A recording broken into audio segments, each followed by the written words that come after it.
Hello friends, welcome to online Adda for study one step ahead for learning. दोस्तों स्वागत है आप सभी का हमारे यूट्यूब चैनल पर। सो गाइस, जैसा कि आप सभी को पता है, डेली आप लोगों को करंट अफेयर की क्लास प्रोवाइड की जाती है। तो करंट अफेयर की क्लास का दोस्तों आप लोगों का आज 10 तारीख है। जितने भी 10 तारीख से इंपॉर्टेंट क्वेश्चन होंगे हम इसमें कवर करने वाले हैं। साथ में एक इंपॉर्टेंट दोस्तों आप लोगों को बता देना चाहता हूँ, हम लोग दोस्तों वीकली करंट अफेयर भी आप लोगों को प्रोवाइड करते हैं। जैसे कि अगर आपने एक दो दिन किसी दिन अगर आपने क्लास अटेंड नहीं की है तो आप लोग दोस्तों वीकली करंट अफेयर की वीडियो जरूर देखें। उसके अंदर दोस्तों 7 दिन का करंट अफेयर आपको मिलेगा फर्स्ट वीक ऑफ मार्च का, जिसके अंदर दोस्तों 100 इंपॉर्टेंट क्वेश्चन होंगे करंट अफेयर के, जो कि दोस्तों आप लोगों से 20 या 22 मिनट के अंदर डिस्कस कर लिए जाएंगे। तो आपने दोस्तों उस वीडियो को नहीं देखा तो आप लोग देख सकते हैं, मैंने तो वीडियो को अपलोड कर दिया था आज दोपहर को। तो आज दोस्तों 10 मार्च के जितने भी इंपॉर्टेंट क्वेश्चन होते हैं हम इस वीडियो के अंदर कवर करने वाले हैं। पहला क्वेश्चन दोस्तों आप लोगों के सामने है। तो पहले क्वेश्चन से पहले मैं आप लोगों को बताना चाहता हूं दोस्तों, वीडियो को लाइक एंड शेयर कर दें, साथ में चैनल को सब्सक्राइब कर लें और बेल आइकन को जरूर दबा लें। तो पहला क्वेश्चन दोस्तों आप लोगों के सामने आएगा, भारत और डैश ने असम शहरी परियोजना में अतिरिक्त वित्त पोषण के लिए $26 मिलियन का ऋण समझौता किया है। तो आपको बताना है राइट आंसर क्या होगा दोस्तों, 4 ऑप्शनों में से। तो इसका जो राइट आंसर होगा दोस्तों ADB, इसका बिल्कुल राइट आंसर है। मुझे उम्मीद है ADB की फुल फॉर्म आपको पता होनी चाहिए। एशियन डेवलपमेंट बैंक दोस्तों ADB की फुल फॉर्म है। भारत और ADB ने असम शहरी परियोजना के लिए अतिरिक्त वित्त पोषण के लिए $26 मिलियन का ऋण समझौता किया है। साथ में दोस्तों भारत सरकार एशियाई विकास बैंक के साथ में नई दिल्ली में चल रहे Assam urban infrastructure investment programme के तहत असम में डिब्रूगढ़ शहर जल निकासी में बुनियादी ढांचे में सुधार के लिए अतिरिक्त वित्त पोषण प्रदान करने के लिए 26 मिलियन के ऋण समझौते पर दोस्तों हस्ताक्षर किए गए हैं। तो आप सभी को इसके बारे में पता होना चाहिए। भारतीय प्रवासी मिशन के OIC श्री OUN जोंग ने ADB की तरफ से समझौते पर हस्ताक्षर किए और श्री समीर कुमार खरे, अतिरिक्त सचिव फंड बैंक ऑफ ADB के आर्थिक मामलों के विभाग, वित्त मंत्रालय ने भारत की तरफ से हस्ताक्षर किए हैं। तो दोनों ने दोस्तों हस्ताक्षर इस पर कर दिए हैं। $26 मिलियन का दोस्तों ऋण लिया गया है, आप सभी को बता दिया है क्यों लिया। बढ़ते हैं अपने अगले क्वेश्चन पर। अगला आप लोगों के सामने है, भारत विश्व बैंक और 5 राज्यों के प्रतिनिधियों ने किस परियोजना के लिए ऋण समझौते पर हस्ताक्षर किया है। आपको बताना है ड्रिप या फिर सड़क परियोजना, ग्रामीण विकास परियोजना या option number D none of the. 4 option आप लोगों के सामने, राइट आंसर आपको बताना है।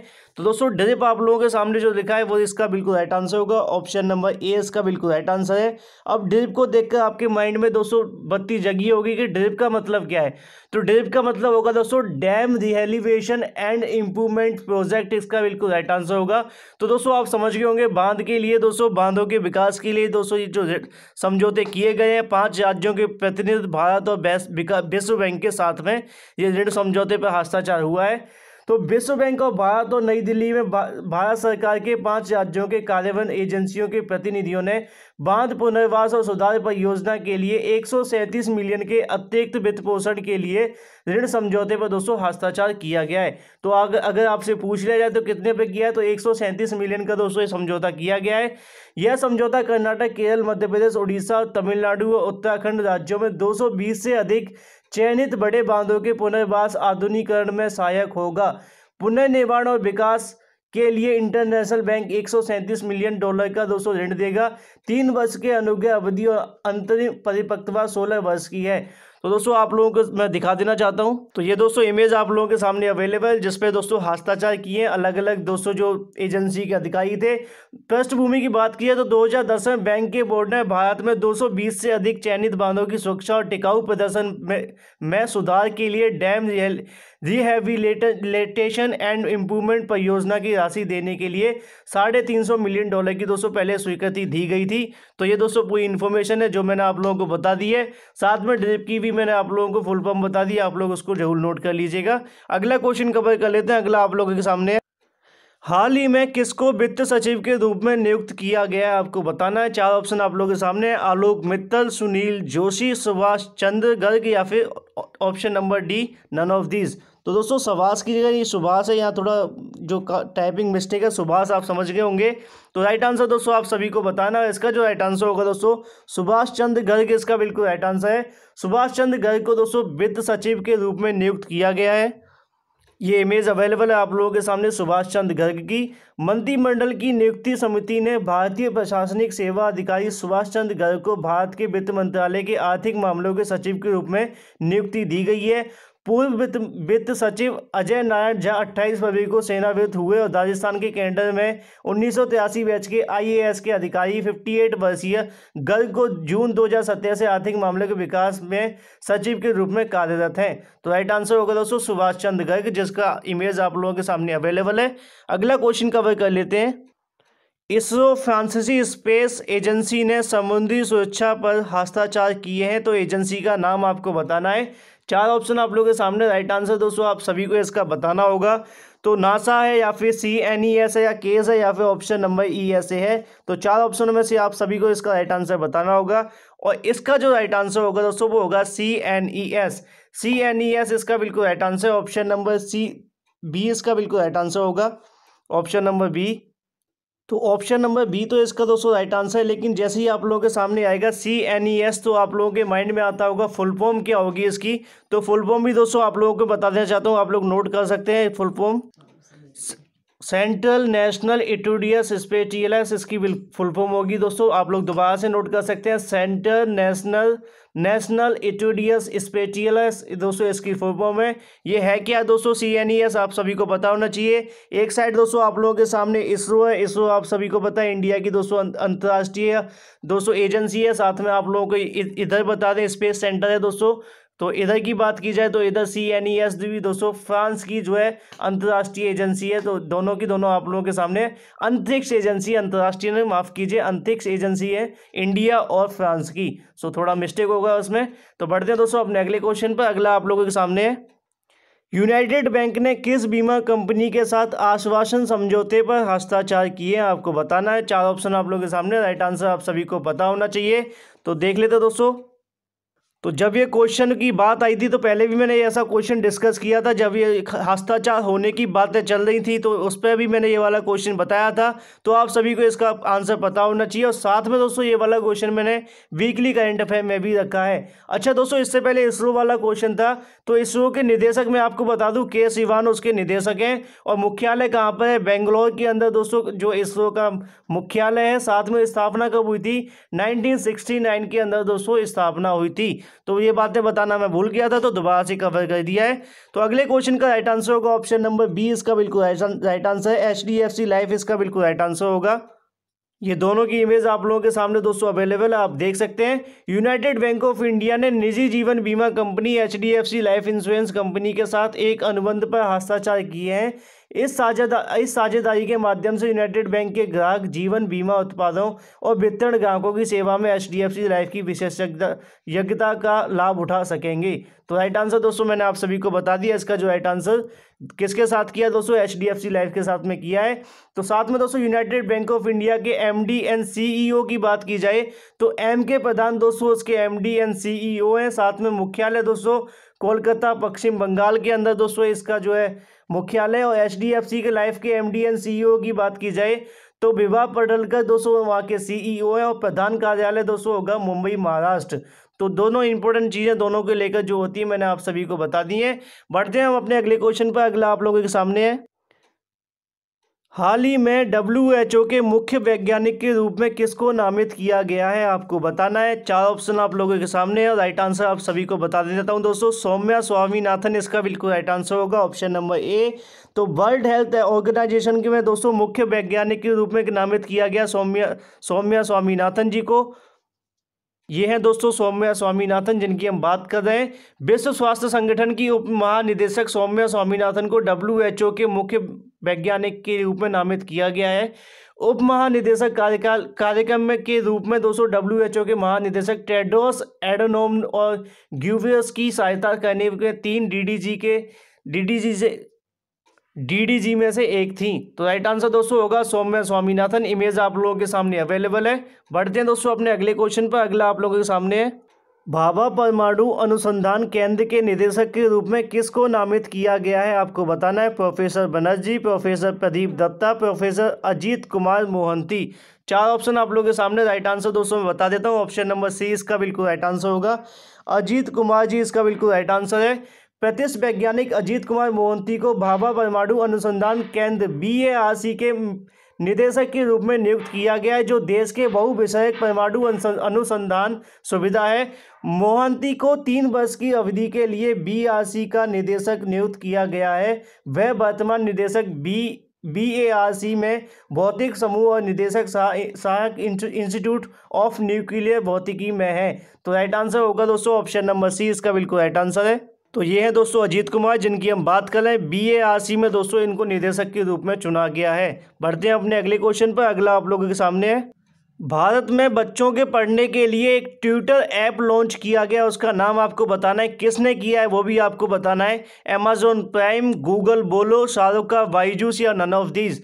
4 ऑप्शन आप लोगों के सामने। राइट आंसर आप सभी को दोस्तों पता होगा, मुझे उम्मीद है। अब ये वाला क्वेश्चन मैंने रिपीट क्यों रखा है उसका भी एक रीज़न मैं आपको बता देना चाहता हूँ। गूगल को दोस्तों जो ऐप है बोलो वो काफ़ी ज़्यादा लोकप्रिय हो गया है बच्चों के अंदर, और इवन इंडिया के अंदर सबसे ज़्यादा इसको पसंद किया जा रहा है। गूगल ने बोलो नामक एक फ्री ऐप लॉन्च किया, जिसकी माता पिता प्राथमिक ग्रेड के अपने बच्चों को हिंदी और अंग्रेजी पढ़ने के कौशल में विकास कर सकते हैं, सहायक कर सकते हैं। और साथ में भारत में पहले लॉन्च किए गए ऐप ऑफलाइन के रूप में कार्य करने के लिए डिज़ाइन किया गया है, और इसमें अंतर्निहित रीडिंग फेड दिया है, जो बच्चों के प्रोत्साहित करता है, सहायता करता है और समझाने की कोशिश भी अच्छी तरीके से करता है। तो दोस्तों बोलो ऐप जो है वो किसने लॉन्च किया है? गूगल ने लॉन्च किया है। एक शाहरुख का भी दोस्तों एक ऐप था बायजूस करके, बायजूस दोस्तों ऐप है, लेकिन वो दोस्तों काफ़ी मतलब बड़े बच्चों के लिए है। बट अगर आपसे छोटे बच्चों के लिए पूछा जाए तो गूगल का बोलो इसका बिल्कुल राइट आंसर होगा। ऑप्शन नंबर बी इसका दोस्तों बिल्कुल राइट आंसर है। जब आप दोस्तों इस ऐप को चलाएंगे तो कुछ इस तरह का इंटरफेस आप लोगों को देखने को मिलेगा। बोलो इसका बिल्कुल राइट आंसर है। टेक्स्ट टू स्पीच का दोस्तों इसमें यूज किया गया है, स्पीच रिकॉग्नाइजर का यूज़ किया गया है, जिससे कि जो आप बोलोगे वही सेम चीज़ें आप लोगों के सामने आ जाएंगी। तो राइट आंसर होगा दोस्तों गूगल का बोलो। बढ़ते हैं अपने अगले क्वेश्चन पर। भारत के उपराष्ट्रपति वेंकैया नायडू किस विदेश दौरे पर गए हैं आपको बताना है। Paraguay, America, Sweden, Costa Rica. तो 4 ऑप्शन आप लोगों के सामने। राइट आंसर आपको बताना है, और मुझे उम्मीद है इस क्वेश्चन को देखने के बाद आप सभी राइट आंसर कर सकते हैं पराग्वे, बट दोस्तों उसके बाद वो गए हैं कोस्टा रिका। तो ऑप्शन नंबर डी इसका बिल्कुल राइट आंसर होगा। अभी करंट का क्वेश्चन हम कर रहे हैं, तो करंट में कोस्टा रिका इसका बिल्कुल राइट आंसर है। भारत और कोस्टा रिका के उपराष्ट्रपति वेंकैया नायडू के मध्य अमेरिका राष्ट्र की पहली यात्रा के दौरान 2 दस्तावेजों पर हस्ताक्षर किए गए हैं। नायडू और कोस्टा रिका के राष्ट्रपति कार्लोस अल्वाराडो और क्वेसादा के बीच दोस्तों वार्ता भी हुई है, कुछ वार्तालाप किया गया, जो दोनों दस्तावेजों पर हस्ताक्षर करने के बाद कुछ समझौते भी किए गए हैं। तो दोस्तों कहाँ पे गए हैं? कोस्टा रिका गए हैं। तो कोस्टा रिका की दोस्तों इंपॉर्टेंट चीज़ें देख लेते हैं। तो ये दोस्तों वहाँ की इमेज अवेलेबल है, जहाँ पर दोस्तों हमारे जो उपराष्ट्रपति जी बैठे हुए हैं। तो अब दोस्तों इसके बाद हम चलते हैं दोस्तों कोस्टा रिका, वहाँ पे आप लोगों को घुमा करके लाते हैं। तो कोस्टा रिका के बारे में दोस्तों कुछ इंपॉर्टेंट चीज़ें जान लेते हैं। कैपिटल सेंट जोन्स है, करेंसी दोस्तों वहाँ की कोलोन है। तो करेंसी और जो कैपिटल है दोस्तों वो हर एक की आप लोगों को याद रखनी होगी, बिकॉज हमारे जो राष्ट्रपति या फिर दोस्तों प्राइम मिनिस्टर या फिर उपराष्ट्रपति कहीं किसी देश के दौरे पर जाते हैं तो ये 3 चीज़ें ज़्यादातर हमारे एग्जाम के अंदर आने के चांस बन जाते हैं। तो कोस्टा रिका के दोस्तों कैपिटल सेंट जोन्स है, करेंसी कोलोन है, बस इतना याद रखिए, आपका 1 नंबर कहीं ना कहीं मिल ही जाएगा। बढ़ते हैं अपने अगले क्वेश्चन पर। अगला आप लोगों के सामने है, केरल के इडुक्की जिले के पारंपरिक हस्तनिर्मित डैश को सरकार के भौगोलिक चिन्ह GI टैग प्राप्त हुआ है, आपको बताना है। किसको दिया गया है? चाय को, रसगुल्ला को, या मयूर गुड़ को, या नन ऑफ दीज।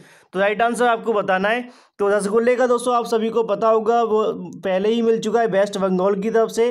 तो इसका जो राइट आंसर रसगुल्ला नहीं होगा, ऑप्शन नंबर सी इसका बिल्कुल राइट आंसर है मयूर गुड़। मयूर गुड़ को दोस्तों जो है GI टैग प्राप्त हुआ, भौगोलिक चिन्ह दिया गया है। तो ऑप्शन नंबर सी इसका बिल्कुल राइट आंसर होगा। कुछ इस तरह की दोस्तों इमेज होती है जो आप लोगों के सामने अवेलेबल है, जो गुड़ ये तैयार किया जाता है। केरल के इडुक्की जिले में पारंपरिक और हस्तनिर्मित उत्पाद मयूर गुड़ को दोस्तों केंद्र सरकार से भौगोलिक चिन्ह दिया गया है। राज्य के कृषि विभाग द्वारा 2 साल के निरंतर प्रयासों के बाद मयूर गुड़ को अंततः GI टैग प्राप्त करने में कामयाब रहा, और GI टैग मयूर के पारंपरिक गन्ना किसानों के अधिक अवसर प्रदान करेगा। तो दोस्तों इमेज भी आप लोगों के सामने अवेलेबल है, ये हस्तनिर्मित एक गुड़ होता है जो आप लोगों के सामने है। बढ़ते हैं अपने अगले क्वेश्चन पर। अगला आप लोगों के सामने है, श्रम मंत्रालय ने सीमटास और ऑस्ट्रेलिया के साथ डैश सुरक्षा पर हस्ताक्षर किए हैं। अब किस सुरक्षा पर दोस्तों जो सिग्नेचर किए गए वो आपको बताना है। आज की वीडियो के अंदर दोस्तों आपको हस्ताक्षर करके काफ़ी ज़्यादा क्वेश्चंस मिलेंगे, बिकॉज अभी क्या है, काफ़ी ज़्यादा जो कहीं ना कहीं दौरे किए जा रहे हैं, कहीं ना कहीं कुछ हस्ताक्षर या फिर कुछ ऋण समझौते किए जा रहे हैं। इसकी वजह से दोस्तों ऐसे क्वेश्चंस आप लोगों को आज देखने को मिल रहे हैं। अब करंट में जो क्वेश्चन होंगे दोस्तों मैंने वही आप लोगों को कराने हैं, तो आप बोर मत होइएगा इस तरीके के क्वेश्चनों को देखकर। तो इसका राइट आंसर होगा दोस्तों व्यावसायिक सुरक्षा पर हस्ताक्षर किए गए हैं श्रम मंत्रालय सीमटास और ऑस्ट्रेलिया के साथ मिलकर के। तो ऑप्शन नंबर ए इसका बिल्कुल राइट आंसर होगा, ऑप्शन नंबर ए। तो बढ़ते हैं दोस्तों अपने अगले क्वेश्चन पर। पहले इसके बारे में कवर कर लेते हैं इमेज। ये इमेज आप लोगों के सामने अवेलेबल है। केंद्रीय मंत्रिमंडल ने व्यावसायिक सुरक्षा और स्वास्थ्य के क्षेत्र में सहयोग के लिए जर्मनी के साथ एक समझौते को मंजूरी दी। कैबिनेट ने भारत के जर्मनी के बीच व्यावसायिक सुरक्षा और स्वास्थ्य के क्षेत्र में सहयोग पर समझौता ज्ञापन को मंजूरी दी है। समझौता ज्ञापन के तहत international social security association ISSA के माध्यम से German social accident insurance DGUV की चुनौतियों को, खासकर निर्माण और विनिर्माण की चुनौतियों को पता लगाकर दोस्तों ये समझौता किया गया है। किस किस के बीच हुआ है? श्रम मंत्रालय एंड सीमटास ऑस्ट्रेलिया के साथ दोस्तों ये समझौता हुआ है, जिस पे अभी हस्ताक्षर किए हैं। तो बढ़ते हैं अपने अगले क्वेश्चन पर। अगला आप लोगों के सामने है। तो अगला क्वेश्चन दोस्तों आप लोगों के लास्ट वीडियो का क्वेश्चन था, आपको बताना था NGT के बारे में। मैंने आपसे पूछा था, आप सभी ने बिल्कुल राइट आंसर दिया था। तो NGT द्वारा किस कार कंपनी पे 500 करोड़ रुपए का जुर्माना लगाया गया है? तो वो राइट आंसर आप सभी ने मुझे दे दिया था। वॉक्सवैगन इसका बिल्कुल राइट आंसर था। सिर्फ एक का ही मुझे आंसर आया था, होंडा, बाकी किसी का भी गलत नहीं है। तो ऑप्शन नंबर ए इसका बिल्कुल राइट आंसर था। ये लास्ट वीडियो का क्वेश्चन है। अब बात ये दोस्तों क्वेश्चन ऑफ द डे के बारे में। तो क्वेश्चन ऑफ द डे दोस्तों, ई धरती ऐप किसके द्वारा लॉन्च किया गया आपको बताना है। नरेंद्र मोदी, हरदीप पुरी, पीयूष गोयल, अरुण जेटली। तो जो भी राइट आंसर है दोस्तों कमेंट करके जरूर बताइएगा। साथ में दोस्तों वीडियो को लाइक एंड शेयर कर दें और चैनल को सब्सक्राइब कर लें, बेल आइकन को दबा लें, जिससे कि आप सभी को नोटिफिकेशन मिलते रहे। दोस्तों एक वीकली करंट अफेयर का वीडियो प्रोवाइड किया गया आप लोगों को, आप उसको भी देख सकते हैं। उसके अंदर दोस्तों आप लोगों को 100 MCQs का दोस्तों एक परफेक्ट सेट मिल जाएगा, जिससे कि आप सिर्फ और सिर्फ 20 या 25 मिनट में 7 दिनों के करंट अफेयर को एक बार रिवाइज कर सकते हैं। तो आई होप कि आपको पसंद आया होगा। अगर आपको दोस्तों पसंद आए तो वीडियो को लाइक एंड शेयर जरूर करें, साथ में चैनल को सब्सक्राइब और बेल आइकन को जरूर दबा लें। सो गाइस मिलते हैं कल। Till then take care, tata bye bye, thank you watching this video and all the very best.